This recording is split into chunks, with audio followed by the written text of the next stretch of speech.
What if I told you supports could be one of the most ferocious killers on your squad? You would call me crazy. I have a build for you today that completely goes against the support grain. Today what I have for you is a build that puts the Reaper in TIE Reaper. A build that, if not countered, will hold the line and turn the tide. Today we're taking the Sinar targeting beacons and merging it with the Sinar I-7 ion missile in fleet battles. Now, the origin of this build came from a place of solo play. What if you can't communicate with your team? What if they die too quickly to be healed? What if the bomber presence is just too damn high? Well, I've got the answer for you. Let's break down the build. Start off with our first component, Sinar targeting beacons. It says that it auto-targets nearby enemies and marks them. Marked targets cannot use countermeasures, take additional damage, and are easier to lock onto for a duration.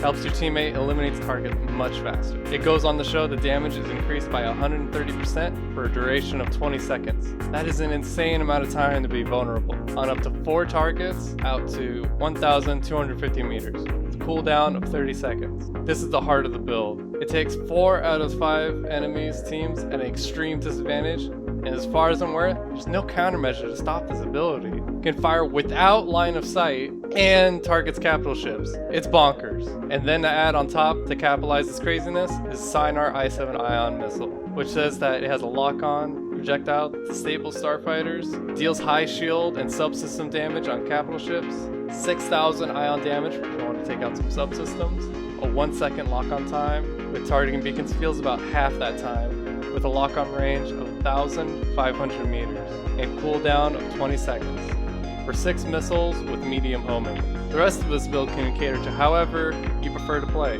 Some notable additions would be the standard laser cannons, as the targets you're hitting won't be moving too much, so getting extra damage is nice, and the Sinar fortified deflector for the egg protection at the cost of recharge, but might be a bit unnecessary once you see how we use the build. So your team just got beaten back. Only one left alive on your team is yourself. So who you support at this point? It's your capital ships. The silent workhorses of your group.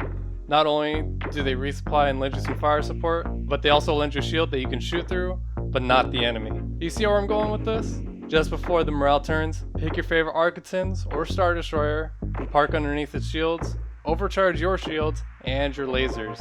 Red Rover, send your Y-Wings over.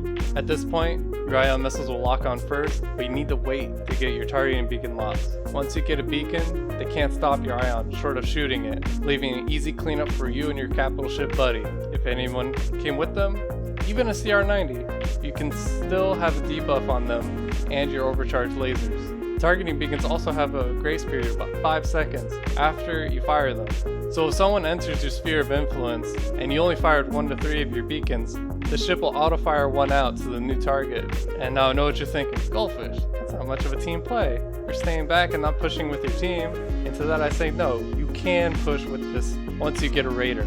Follow it in, and as the enemy starts to target it, you target them and keep your raider alive. And that's how you deal damage to the MC-75 without your team. Now, the strategy isn't without its flaws, as if you go against a coordinated team that comes at you all at once, it could be an issue. But the strat still allows you to get a pick of one of their buddies and forces them to overextend into zones that are already deadly without the debuff. You can't quite get snipes unless they take down your capital ship shields. Even if you don't see them coming, getting a beacon on them is still a win in my book. This is really geared towards helping your team recover from a bad wipe and wait for everyone to revive. But what do you think of this build? Leave a comment down below with your thoughts, and be sure to leave a like and subscribe for more Squadrons content. And to check out my Twitch in the description below. And as always, may the Force be with you.